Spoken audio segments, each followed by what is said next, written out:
আসসালামু আলাইকুম। দেশ এবং দেশের বাইরে যে যেখান থেকে শুনছেন সবাইকে স্পোর্টস বাংলা আপডেট চ্যানেল থেকে জানাচ্ছি শুভেচ্ছা। চলে এলাম আরও কিছু নতুন আপডেট নিয়ে। চ্যাম্পিয়ন্স লিগের চেলসি বিপর্যয়ের পর থেকে বার্সেলোনা কোচ হ্যান্সি ফ্লিকের অধীনে অসাধারণ পারফরমেন্স দেখিয়ে যাচ্ছে। একের পর এক জিতে নিয়েছে 7-7টি ম্যাচ।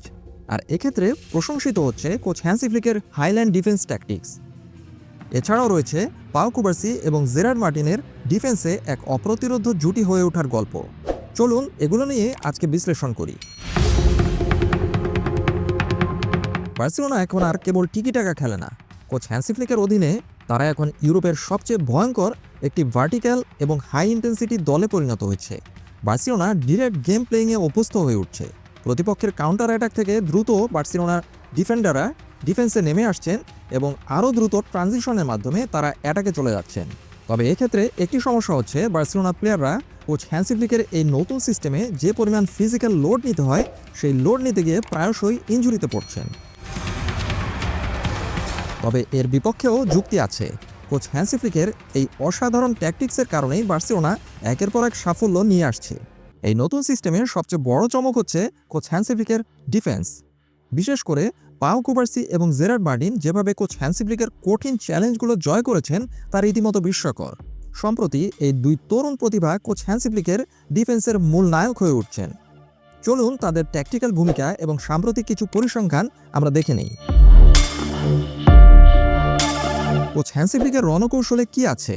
কোচ হ্যান্সি ফ্লিকের রণকৌশলে আছে ইন্টেন্স প্রেসিং।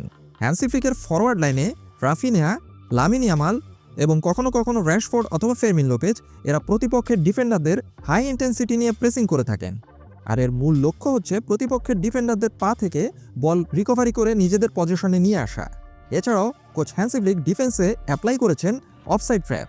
কোচ হ্যান্সি ফ্লিকের ট্যাকটিক্সে দেখা যাচ্ছে প্রায়শই বার্সেলোনার ডিফেন্ডাররা হাইল্যান্ড ডিফেন্স তৈরি করতে গিয়ে প্রায় সেন্টার লাইন বরাবর উঠে আসছেন। হ্যান্সি ফ্লিকের সিস্টেমে ডিফেন্ডারদের শুধু গোল আটকালেই চলে না, তাদের হতে হয় ফিজিক্যালি প্রচণ্ড অ্যাথলেটিক এবং অকুতোভয়। এর কারণ হচ্ছে হাই ডিফেন্সিভ লাইন। বার্সার ডিফেন্ডাররা মাঝমাঠের কাছাকাছি অবস্থান করে, এতে প্রতিপক্ষের জন্য জায়গা অনেক কমে যায়। পরিসংখ্যান বলছে এই মৌসুমে ইউরোপের শীর্ষ 5 লিগের মধ্যে বার্সেলোনা প্রতিপক্ষকে সবচেয়ে বেশিবার অফসাইড ট্র্যাপে ফেলেছে, যেটা কিনা ম্যাচ প্রতি গড়ে প্রায় 6.5 বার।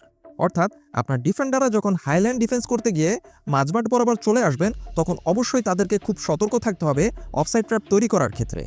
আর বার্সেলোনার পরিসংখ্যানই বলছে তারা এই ক্ষেত্রে বেশ সফল হয়েছে।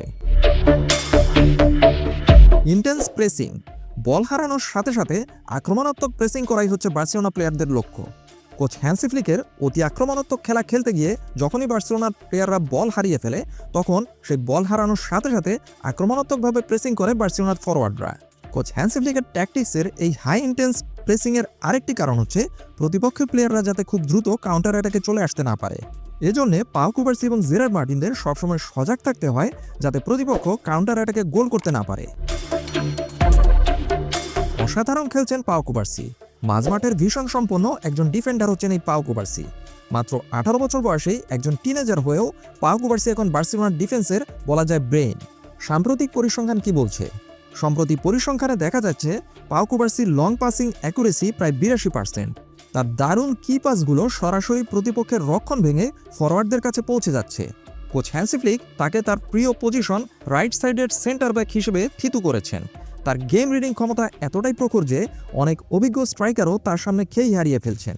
বলা যায় এই টিনেজ বয়সেও বার্সেলোনার ডিফেন্স একাতেই সামলাচ্ছেন এই পাও কুবার্সি।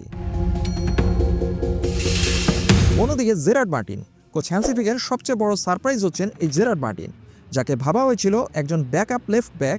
সেই জেরার্ড মার্টিন এখন সেন্টার ব্যাক পজিশনে দারুণ খেলছেন কোচ হ্যান্সি ফ্লিকের অধীনে এবং তিনি হয়ে উঠছেন কোচ হ্যান্সি ফ্লিকের অন্যতম প্রধান ভরসা। জেরার্ড মার্টিনের রয়েছে দারুণ ভার্সেটালিটি। বাম্পায়ার খেলোয়াড় হয় তিনি লেফট সাইডের সেন্টার ব্যাক হিসেবে দারুণ বল ডিস্ট্রিবিউশন করতে পারেন। পরিসংখ্যান কি বলছে? এই সিজনে তার সফল ট্যাকেল এবং ইন্টারসেপশন রেট আগের চেয়ে 30% বেড়ে গিয়েছে। কোচ হ্যান্সি ফ্লিক তার গতি এবং পজিশনিংয়ের উপর অগাধ আস্থা রাখছেন। এই দুই তরুণ প্রতিভার উপর ভর করে বলা যায় বার্সেলোনার ডিফেন্স এখন দুশ্চিন্তামুক্ত। পাও কুবার্সি এবং জেরার্ড মার্টিনের এই অভাবনীয় সাফল্যের কারণে বার্সেলোনা এখন ট্রান্সফার মার্কেটে নতুন ডিফেন্ডার কেনার জন্য খুব একটা মরিয়া নয়। এই দুই তরুণ যেভাবে কোচ হ্যান্সি ফ্লিকের high risk high reward, high defence line সিস্টেমে মানিয়ে নিয়েছেন, তাতে বার্সেলোনার রক্ষণভাগের ভবিষ্যৎ অন্তত আগামী 10 বছরের জন্য সুরক্ষিত বলে মনে হচ্ছে।